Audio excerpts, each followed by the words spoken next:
नमस्कार साथियों, स्वागत है आप सभी का आपके अपने YouTube channel bound to education में।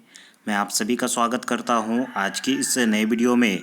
दोस्तों, आज का ये video JSSC lab assistant chemistry के सभी स्टूडेंट्स के लिए बहुत अधिक महत्वपूर्ण होने वाला है।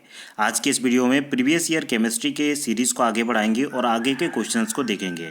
अगर आप हमारे चैनल के क्लासेस रेगुलरली करते हैं तो आप सभी को पता होगा हम लोगों ने प्रीवियस ईयर का सीरीज़ स्टार्ट किया था, जिसमें एक वीडियोस ऑलरेडी हम लोगों ने अपलोड कर चुका है। तो चलिए आज के इस वीडियो को शुरू करते हैं और आगे के क्वेश्चंस को देखेंगे, जिससे आपको एक प्रकार से आइडिया लग जाएगा कि आपके आने वाले परीक्षा में किस प्रकार के क्वेश्चंस बनेंगे। चलिए दोस्तों, आज के इस वीडियो को शुरू करते हैं। अगर आप चैनल पर नए हैं, अभी तक चैनल को सब्सक्राइब नहीं किया है तो इसे ज़रूर सब्सक्राइब कर दे, और अगर आपने इस वीडियो को अभी तक लाइक नहीं किया है तो इसे ज़रूर लाइक कर दे। चलिए आज के क्वेश्चन पे आते हैं। तो क्वेश्चन नंबर 25 तक हम लोगों ने ऑलरेडी देख चुका था। आज हम लोग क्वेश्चन नंबर 26 से स्टार्ट करने वाले हैं। तो क्वेश्चन नंबर 26 है, dilute solution of hydrochloric acid is use to remove deposit from inner side of boilers, this process is called. आप ग्रेजुएशन में भी पढ़े हैं या फिर एमएससी में डिटेल में आपको पढ़ना है। बॉयलर फीड वाटर, ठीक है, बॉयलर फीड वाटर में जो बॉयलर्स का उपयोग किया जाता है उसके अंदर जो डिपॉजिट जम जाता है उसको हटाने के लिए डाइल्यूट HCl का यहाँ पे डाइल्यूट हाइड्रोक्लोरिक एसिड का उपयोग किया जाता है। तो इस प्रोसेस को क्या कहा जाता है ये आपको बताना है।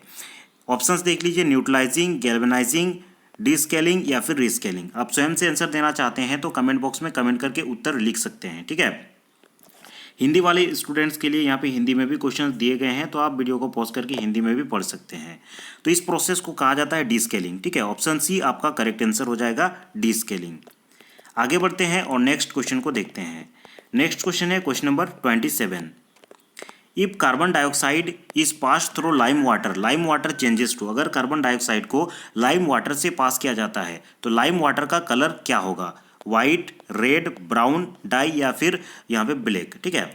CaO को लाइम कहा जाता है। इसी को वाटर में जब डिसॉल्व करते हैं तो CaOH बनता है, इसी को लाइम वाटर कहा जाता है, ठीक है। तो लाइम वाटर में कहा गया है कार्बन डाइऑक्साइड को पास किया जाता है। इसमें अगर कार्बन डाइऑक्साइड को पास करते हैं तो आपका रिएक्शन होता है और यहाँ पे CaCO3 बनता है, जिसको कहा जाता है कैल्शियम कार्बोनेट, ठीक है, प्लस यहाँ पे वाटर बनता है। तो कैल्शियम कार्बोनेट बनने के कारण ही इसका जो सॉल्यूशन है वो कैसा दिखेगा? वाइट दिखेगा, ठीक है। लाइम वाटर का कलर वाइट दिखता है, तो इसका करेक्ट आंसर हो जाएगा ऑप्शन ए, वाइट, ठीक है।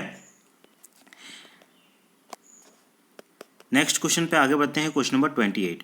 Read the following statement regarding postulate of BSEPR theory and choose the correct option. यहाँ पे BSEPR थ्योरी से संबंधित दो स्टेटमेंट दिए गए हैं, उसको केयरफुली आपको रीड करना है और उससे संबंधित जो भी क्वेश्चन दिए गए हैं उसका आंसर आपको बताना है। तो यहाँ पे पहला स्टेटमेंट है, देखिए, the BSEPR theory can be applied to each resonance structure of the molecule. BSEPR theory को हम लोग resonance structure of the molecule के लिए उपयोग कर सकते हैं, अर्थात कि जैसे कि कुछ कुछ मॉलिक्यूल का 2 से ज़्यादा, 3, 4, 5, 6 या फिर उससे भी ज़्यादा रेजोनेटिंग स्ट्रक्चर होता है। तो इस स्टेटमेंट के अकॉर्डिंग BSEPR थ्योरी आप सभी रेजोनेटिंग स्ट्रक्चर में लगा सकते हैं, ठीक है। दूसरा स्टेटमेंट कहा गया है, the total number of valence shell electron pair decide the shape of the molecule. जितना अधिक total number of valence shell electron pair होते हैं वही शेप डिसाइड करते हैं मॉलिक्यूल का। तो यहाँ पे आपका करेक्ट आंसर क्या हो जाएगा? इन ऑप्शन में से आपको चूज करना है।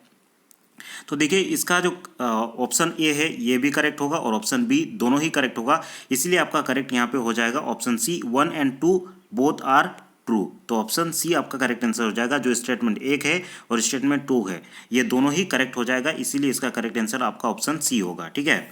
आगे चलते हैं और नेक्स्ट क्वेश्चन को देखते हैं। हिंदी वाले थोड़ा सा पॉज करके इसे पढ़ लीजिएगा। नेक्स्ट क्वेश्चन की ओर आगे बढ़ते हैं और देखते हैं नेक्स्ट क्वेश्चन में क्या पूछा गया है। तो यहाँ पे देखिए दोस्तों, नेक्स्ट क्वेश्चन EN से संबंधित है, effective atomic number of nickel in complex. यहाँ पे एक कम्प्लेक्स दिया गया है NiCO4, ठीक है। इसमें कहा गया है कि इफेक्टिव एटॉमिक नंबर क्या होगा। इसमें पहले से ही दे दिया गया है कि ये इफेक्टिव एटॉमिक नंबर रूल को फॉलो करता है। सबसे पहले आप जान लें कि EAN रूल क्या होता है, ठीक है। EN रूल होता है एक आपका फॉर्मूला है, उसमें जब आप पुट करेंगे और नियरेस्ट जो नोबल गैस कन्फिग्रेशन आपका आता है, नोबल गैस कन्फिग्रेशन अर्थात कि जो 18 ग्रुप का एलिमेंट है, जैसे कि हीलियम, नियॉन या फिर आर्गन, क्रिप्टन, जेनन, तो इसमें से किसी का भी आपका कन्फिग्रेशन आता है तो उसमें हम लोग कहेंगे कि EN रूल को फॉलो करता है। अगर नहीं आता है तो उसका हम लोग कहेंगे EN रूल को फॉलो नहीं करता है, ठीक है। तो यहाँ पे पहले से दिया गया है कि इफेक्टिव एटॉमिक नंबर रूल को फॉलो किया जा रहा है। आपका जो यहाँ पे कम्प्लेक्स दिया गया है NiCO4, ठीक है। EN रूल मैंने बताया था, एकदम सिंपल सा फॉर्मूला बताया था, Z minus X plus Y, ये EN नंबर निकालने का फॉर्मूला होता है। तो इस फॉर्मूला का आप याद रखेंगे, Z minus X plus Y, जहाँ पे Z क्या है, Z आपका एटॉमिक नंबर है, X क्या है, X आपका ऑक्सीडेशन स्टेट या फिर ऑक्सीडेशन नंबर है, Y क्या है, number of electron shared by the ligand, ligand के द्वारा सेंट्रल मेटल एटम में कितना आपका इलेक्ट्रॉन शेयर किया गया है वो है, ठीक है। तो इस फॉर्मूला में जब अगर बैठाएंगे, अगर आपका कॉन्फ़िगरेशन नियरेस्ट नोबल गैस के उतना आता है तो आपका कहा जाएगा कि इफेक्टिव एटॉमिक नंबर रूल को फॉलो कर रहा है, ठीक है। तो इसमें आप बैठा के देखिए, इसका कितना होगा, निकेल का Z कितना होता है, Z 28 होता है, निकेल का एटॉमिक नंबर 28 होता है, ठीक है। उसके बाद X यहाँ पे निकालेंगे, X अर्थात कि ऑक्सीडेशन स्टेट, ऑक्सीडेशन स्टेट निकालना मेरे ख्याल से आप सभी को आता होगा। निकेल यहाँ पे X मान लेंगे, प्लस CO का यहाँ पे चार्ज आपका 0 होता है, इज इक्वल टू 0, तो X इज इक्वल टू 0 हो जाएगा, ठीक है। ऑक्सीडेशन स्टेट यहाँ पे 0 हो जाएगा, प्लस Y अर्थात कि number of electron shared by the ligand, ligand के द्वारा कितना इलेक्ट्रॉन सेंट्रल मेटल एटम के साथ शेयर किया गया है। तो यहाँ पे लिगेंड क्या है, CO लिगेंड है, यहाँ पे टोटल 4 है, तो 4 इंटू एक C से एक O के साथ यहाँ पे शेयर किया गया है, तो यहाँ पे 2 हो जाएगा। तो 28 माइनस 0 प्लस 8 अगर निकालेंगे तो आपका 36 आंसर आ जाएगा, ठीक है। तो यहाँ पे देखिए 36 कहाँ है, 36, और 36 अगर देखेंगे 36 किसका एटॉमिक नंबर होता है, 36 आपका एटॉमिक नंबर होता है क्रिप्टन का, ठीक है। क्रिप्टन का एटॉमिक नंबर 36 होता है। तो देखिए यहाँ पे नियरेस्ट नोबल गैस के जैसा कन्फिग्रेशन आ गया है, यहाँ पे जो कम्प्लेक्स दिया गया है उसका EN निकाले तो नियरेस्ट नोबल गैस अर्थात कि क्रिप्टन के जैसा यहाँ पे आपका कन्फिग्रेशन आ गया है, तो यहाँ पे EN रूल फॉलो कर रहा है, ठीक है। बहुत इंपॉर्टेंट है, EN से एक क्वेश्चन आपका जरूर से आएगा, तो इसे आप अच्छी तरीके से देख लीजिएगा। EN कैसे निकालना है वो भी मैंने प्रीवियस वीडियो में बता दिया है, तो आप प्लेलिस्ट में जाकर के चेक कर लीजिएगा, ठीक है। आगे देखिए क्वेश्चन है, the litmus solution is extracted from A plant which is, litmus को एक प्लांट से एक्सट्रैक्ट किया जाता है, उसका कलर क्या होता है, purple dye, green dye, yellow dye या फिर ब्राउन डाई, ठीक है। तो उसका कलर आपको बताना है। तो इस क्वेश्चन का करेक्ट आंसर हो जाएगा ऑप्शन ए पर्पल डाई, ठीक है। बैंगनी रंजक होता है, ऑप्शन ए आपका करेक्ट आंसर हो जाएगा, बैंगनी डाई या फिर बैंगनी रंजक। यहाँ पे देखिए नेक्स्ट क्वेश्चन है, the atomic number of the element is 16, 16 यहाँ पे दिया गया है, आपका एलिमेंट का एटॉमिक नंबर क्या है, 16 है। The position of the element in the modern periodic table, आपका पोजीशन क्या होगा ये आपको बताना है, ठीक है। तो 16 किसका होता है, 16 होता है फॉस्फोरस, उसके बाद सल्फर, सल्फर का होता है 16, ठीक है, सल्फर का कन्फिग्रेशन होता है 16। तो 16 कहाँ पे आता है, तो 16 मैंने इससे भी पहले भी पढ़ाया था कि ग्रुप नंबर आपका जो पीरियोडिक टेबल है उसमें P ब्लॉक एलिमेंट में 16 ग्रुप नंबर आता है, ठीक है। 1 और 2 आपका आता है, 1 और 2 आपको S ब्लॉक एलिमेंट इसको कहते हैं। उसके बाद 3 से लेकर के 12 तक आपका D ब्लॉक एलिमेंट होता है, बीच के 10 एलिमेंट, ठीक है, D ब्लॉक एलिमेंट। उसके बाद आपका 13 से लेकर के 18 तक ये P ब्लॉक एलिमेंट है, ठीक है। तो सल्फर 16 नंबर पे आते हैं, ग्रुप नंबर 16 में सल्फर आता है, ठीक है, ग्रुप नंबर 16 में सल्फर आता है, जिसको हम लोग इस प्रकार से भी लिख सकते हैं, group 6A and period 3, third period में आता है। तो इसका करेक्ट आंसर हो जाएगा ऑप्शन बी, ठीक है। आगे चलते हैं और नेक्स्ट क्वेश्चन को देखते हैं।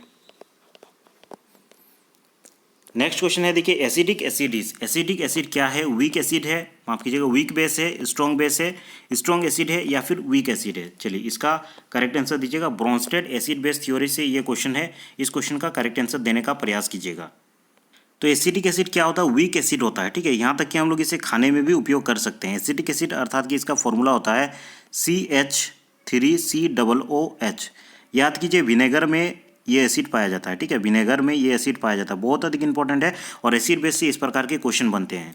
कुछ और भी इंपॉर्टेंट एसिड है जो कि कॉमनली यूज़ किए जाते हैं, उनका याद रखेंगे और कॉमनली पूछा जाता है, जैसे कि H2SO4, ठीक है, H2SO4 जिसे हम लोग सल्फ्यूरिक एसिड कहते हैं। इसको बैटरी एसिड भी कहा जाता है क्योंकि बैटरी में इसका उपयोग किया जाता है, ठीक है। टेरा एसिड के नाम से भी इसको आप जानते हैं। और ये बहुत ही अधिक स्ट्रॉन्ग एसिड होता है, ठीक है, स्ट्रॉन्ग एसिड होता है। इससे भी क्वेश्चन प्रीवियस ईयर में बना था, इसीलिए मैंने इसको बता दिया। उसके बाद HNO3 ये भी बहुत अधिक इंपॉर्टेंट है। HNO3 ये भी स्ट्रॉन्ग एसिड होता है, ठीक है। और इससे भी संबंधित क्वेश्चन बन सकता है HNO3। और एसिड होता है जैसे कि सिट्रस एसिड, सिट्रस एसिड कहा जाता है C6H8O7, ये एक होता है सिट्रस फ्रूट में मिलता है, ठीक है। और वीक एसिड होता है, ये भी सिट्रस एसिड भी वीक एसिड होता है। उसके बाद बोरिक एसिड हो गया, वो भी वीक एसिड होता है। बोरिक एसिड का फॉर्मूला क्या होता है, H3BO4, ये बोरिक एसिड हो गया। HCl सबसे अधिक इंपॉर्टेंट है, HCl से भी पूछा जाता है। हाइड्रोक्लोरिक एसिड, ठीक है, हाइड्रोक्लोरिक एसिड गैस्ट्रिक जूस में मिलता है ये हाइड्रोक्लोरिक एसिड, यहाँ तक कि हमारे पेट में भी ये मौजूद है, ठीक है। स्ट्रॉन्ग एसिड होता है, बहुत ही अधिक स्ट्रॉन्ग एसिड होता है। उसके बाद हाइड्रोफ्लोरिक एसिड HF, इसको भी याद रखेंगे। हाइड्रोफ्लोरिक एसिड ये भी वीक एसिड होता है। तो इन सब चीज़ों को याद रखेंगे, कुछ कुछ इंपॉर्टेंट है। उसके बाद बेसिक से भी क्वेश्चन रहता है, बेसिक कुछ बेसिक के नाम भी याद रखेंगे, जैसे कि अमोनिया NH3, ये क्या होता है, बेसिक होता है। क्लीनिंग के लिए उपयोग किया जाता है, क्लिनसिंग एजेंट में उपयोग किया जाता है। NaOH, ठीक है, NaOH का भी आप नाम सुने होंगे। NaOH क्लीनिंग एजेंट के रूप में इसका उपयोग किया जाता है। बहुत सारा है, NaHCO3, ठीक है, बेकिंग सोडा के रूप में जिसका उपयोग किया जाता है। CaOH2, ये भी हम लोगों ने पढ़ा, कैल्शियम हाइड्रोक्साइड, तो इसका भी उपयोग किया जाता है। लाइम वाटर जिसको कहा जाता है, ठीक है, कैल्शियम कार्बोनेट, कैल्शियम हाइपोक्लोराइड, बहुत सारा है बेस। तो जो भी कॉमन चीज़ें हैं उन सबको याद रखेंगे, एग्जाम के लिए इंपॉर्टेंट है, ठीक है। तो बेसिक क्वेश्चन ज़्यादातर बनता है JSSC लैब असिस्टेंट में, तो थोड़ा सा उसको ध्यान दीजिएगा। नेक्स्ट क्वेश्चन है, देखिए question number 33, which reactant will produce ethylamine, ठीक है, यहाँ पे पूछा गया है which reactant will produce ethylamine by Hofmann rearrangement, ठीक है। हॉफमैन रीअरेंजमेंट से कौन सा आपका यहाँ पे प्रोडक्ट बनेगा, ये चीज़ पूछा गया है। नहीं, यहाँ पे रिएक्टेंट पूछा गया है, ठीक है। रिएक्टेंट आपका क्या होगा, हॉफमैन रीअरेंजमेंट से यहाँ पे इथाइलेमिन हम लोग का प्रोडक्ट बन रहा है, ठीक है। तो हॉफमैन रीअरेंजमेंट अगर आपको याद है तो आप सभी को पता होगा, ग्रेजुएशन में आपने पढ़ा होगा, ठीक है। हॉफमैन रीअरेंजमेंट में हम लोग का बनता है, इथाइलेमिन दिया गया है, RNH2 बनता है, ठीक है।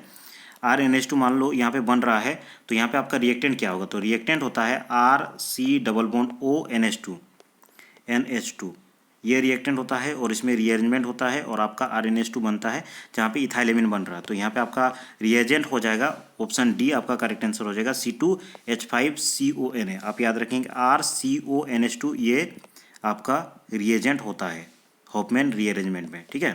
तो ऑप्शन डी आपका करेक्ट आंसर होगा। नेक्स्ट क्वेश्चन को देखिए, विच of the following option is incorrect, कौन सा ऑप्शन इनकरेक्ट है ये आपको बताना है। रिगार्डिंग कार्बोकैटाइंस, कार्बोकैटाइंस से संबंधित यहाँ पे कुछ ऑप्शंस दिए गए हैं, जिसमें आपको बताना है कि कौन सा ऑप्शन इनकरेक्ट है। By aldol condensation of aldehyde having alpha H atom, by hydrolysis of hydrogen atom, by protonation of alkene और alcohol, by decomposition of diazo compound। अर्थात कि यहाँ पे कार्बोकेटाइन किससे आप बना सकते हैं, इसमें से 3 करेक्ट होगा और 1 इनकरेक्ट होगा। तो by decomposition of azo compound, इससे भी बना सकता है। प्रोटोनेशन करेंगे तो ऑब्वियस बात है यहाँ पे केटाइन बनेगा, अर्थात कि यहाँ पे आपका कार्बोकेटाइन बनेगा। Bye hydrolysis of halogen compound से भी बनेगा, लेकिन आपका रॉन्ग आंसर यहाँ पे हो जाएगा ऑप्शन ए, अर्थात कि by aldol condensation of aldehyde having alpha hydrogen, इससे नहीं बना सकते हैं, ठीक है। एल्डोल कंडेंसेशन आप सभी को याद हो रहा है, आपका इंपॉर्टेंट रिएक्शन है एल्डोल एल्डिहाइड और यहाँ पे इनोल, 2 चीज़ रिएक्ट करते हैं जहाँ पे कार्बोनायन बनता है, ना कि कार्बोकेटाइन, ठीक है। इनोल अर्थात कि यहाँ पे नेगेटिव चार्ज होता है, ना कि पॉजिटिव चार्ज। तो थोड़ा सा अगर नेम रिएक्शन आपको याद है तो यहाँ पे आप आराम से इस क्वेश्चन का आंसर दे सकते हैं। तो ऑप्शन ए आपका करेक्ट आंसर हो जाएगा, by aldol condensation of aldehyde having alpha hydrogen.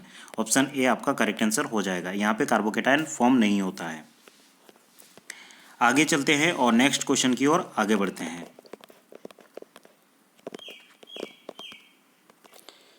Next question देखिए, यहाँ पे RS नोटेशन से पूछा गया है, अर्थात कि आइसोमेरिज्म का ये क्वेश्चन है। RS notation of A compound with A chiral centre is determined by the priority system called. RS system को और भी क्या नाम से जाना जाता है, सिंपल सा आपने पढ़ा होगा, RS नोटेशन अगर पढ़ा होगा तो इस नाम से भी आप बखूबी परिचित होंगे। कान इनकोल्ड प्रिलोग या फिर कान रॉबिन्सन प्रिलोग, रॉबिन्सन इनकोल्ड प्रिलोग या फिर रॉबिन्सन रूजिका प्रिलोग। तो यहाँ पे RS नोटेशन अगर आपने पढ़ा है तो आपको पता होगा, इसको CIP नोटेशन भी कहा जाता है, अर्थात कि कान इनकोल्ड प्रिलोग भी कहा जाता है। ऑप्शन ए आपका करेक्ट आंसर हो जाएगा, जहाँ पे प्रत्येक जो भी कायरल कार्बन एटम होता है उसको R या फिर S नोटेशन से डिनोट करते हैं, वेदर वो लेफ्ट साइड है कि राइट साइड है। तो क्लॉकवाइज रोटेशन कर रहा है कि एंटी क्लॉकवाइज रोटेशन कर रहा है, उस हिसाब से यहाँ पे RS नोटेशन हम लोग देखते हैं, ठीक है। ईच कायरल कार्बन एटम के रेस्पेक्ट में ये नोमेनक्लेचर होता है, तो इसको हम लोग कान इनकोल्ड प्रिलोग भी कहते हैं। ऑप्शन ए आपका करेक्ट आंसर होगा। आगे देखते हैं question number 36। Free radical are, free radical क्या है? लॉन्ग लिव्ड है, हाईली स्टेबल है, डायमैग्नेटिक इन नेचर है या फिर paramagnetic in nature. Free radical को हम लोग क्या लिखते हैं, जैसे कि सी के ऊपर में डॉट, एक इलेक्ट्रॉन को दर्शाने के लिए उसको हम लोग फ्री रेडिकल कहते हैं, ठीक है। तो यहाँ पे देखिए एक इलेक्ट्रॉन है तो ऑब्वियस सा बात है पैरामैग्नेटिक नेचर होगा, क्योंकि पैरामैग्नेटिक जो इलेक्ट्रॉन होते हैं वहाँ पे अनपेयर्ड इलेक्ट्रॉन देखने को मिलता है, इसीलिए इसका करेक्ट आंसर हो जाएगा ऑप्शन डी, ये पैरामैग्नेटिक इन नेचर होते हैं। ऑप्शन डी आपका करेक्ट आंसर होगा, ठीक है। क्वेश्चन नंबर 37 है, देखिए hydride shift is the rate determining step in, hydride shift is the rate determining step in aldol condensation, Cannizzaro reaction, Perkin reaction या फिर क्लेशन रिएक्शन। तो इस चीज़ के बारे में बहुत बार मैंने बात किया है कि हाइड्राइड शिफ्ट आपको देखने को मिलता है केनिज़ारो रिएक्शन में, ठीक है। केनिज़ारो रिएक्शन में जहाँ पे दो एल्डिहाइड का आप यहाँ पे रिएक्शन करवाते हैं जिसका अल्फा हाइड्रोजन नहीं होता है, ठीक है। केनिज़ारो रिएक्शन में याद रखेंगे बिना अल्फा हाइड्रोजन वाले एल्डिहाइड का यहाँ पे रिएक्शन होता है और प्रोडक्ट के रूप में हमें क्या मिल रहा था, एक OH मिलता है और एक फॉर्मेट मिलता है, ठीक है। फॉर्मेट एल्कोहल मिलता है और यहाँ पे फॉर्मेट मिलता है, दो प्रोडक्ट हमें यहाँ पे प्राप्त होता है। केनिज़ारो ये रिएक्शन में याद रखेंगे हाइड्राइड शिफ्ट इन्वॉल्व होता है, ठीक है। ये रेट डिटरमाइनिंग स्टेप होता है। तो इस क्वेश्चन का करेक्ट आंसर हो जाएगा ऑप्शन बी, केनिज़ारो रिएक्शन। जितने भी नेम रिएक्शन है लगभग 10 या फिर 11 नेम रिएक्शन होगा आपका सिलेबस में, सभी को अच्छा से घोल करके पी जाइए क्योंकि उससे बहुत सारा क्वेश्चन आएगा, ठीक है। टोटल आपका 10 क्वेश्चन नेम रिएक्शन से ही रहेंगे, इसीलिए थोड़ा उसको अच्छे तरीके से देख लीजिएगा, ठीक है। आगे बढ़ते हैं और नेक्स्ट क्वेश्चन को देखते हैं। नेक्स्ट क्वेश्चन है, in carbon ion the carbon carrying negative charge contains how many electron in the valence shell. Valence shell में कितना इलेक्ट्रॉन होता है कार्बन आयन में, ये आपको बताना है। 2, 6, 8 या फिर 4। चलिए इस क्वेश्चन का करेक्ट आंसर दीजिए। बहुत ही आसान क्वेश्चन है, इस प्रकार का क्वेश्चन बहुत ज़्यादा पूछा जाता है JSSC में। तो कार्बन आयन में कितना वैलेंस इलेक्ट्रॉन होता है, ऑप्शन सी आपका करेक्ट आंसर हो जाएगा 8, ठीक है। आप सिंपल से ऐसे सोच सकते हैं, कोई भी यहाँ पे मान लेते हैं R ग्रुप है और यहाँ पे नेगेटिव चार्ज होता है, ठीक है। ये आपको इसी को कार्बन आयन कहते हैं। तो यहाँ पे देखिए 2, 2, 2, 6 और 2 यहाँ पे 8 इलेक्ट्रॉन टोटल यहाँ पे वैलेंस इलेक्ट्रॉन हो जाएगा, ठीक है। तो इसका करेक्ट आंसर हो जाएगा 8। वहीं अगर कार्बोकैटायन पूछा जाता है, ठीक है, यहाँ पे क्या पूछा गया था, कार्बन आयन पूछा गया था। अगर कार्बोकैटायन पूछा जाता है, ठीक है, तो आप इलेक्ट्रॉन डेफिशिएंट होता है तो यहाँ पे 6 इलेक्ट्रॉन वैलेंस इलेक्ट्रॉन रहेगा। कार्बोकैटायन में 6 वैलेंस इलेक्ट्रॉन और कार्बन आयन में 8 वैलेंस इलेक्ट्रॉन। तो दोनों चीज़ को याद रखेंगे, दोनों चीज़ों से कभी भी क्वेश्चन पूछा जा सकता है, ठीक है। आगे बढ़ते हैं और नेक्स्ट क्वेश्चन को देखते हैं। नेक्स्ट क्वेश्चन है, यहाँ पे देखिए, the least reactive compound among the following towards electrophilic aromatic substitution reaction. Electrophilic aromatic substitution reaction से ये क्वेश्चन है।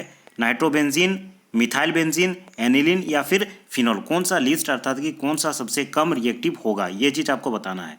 तो चलिए इस क्वेश्चन का करेक्ट आंसर दीजिए। तो इस क्वेश्चन का करेक्ट आंसर हो जाएगा ऑप्शन ए, नाइट्रोबेंजीन। नाइट्रोबेंजीन क्या होगा, यहाँ पे बेंजीन रिंग है, क्यों ये होगा, यहाँ बेंजीन रिंग है या NO2 ग्रुप है, ठीक है।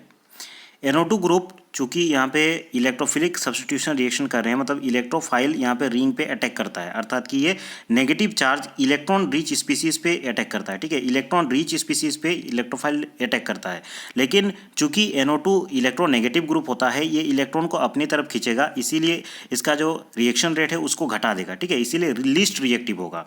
तो यही कारण है कि नाइट्रोबेंजीन लीस्ट रिएक्टिव होता है towards electrophilic aromatic substitution reaction. Option A आपका करेक्ट आंसर होगा।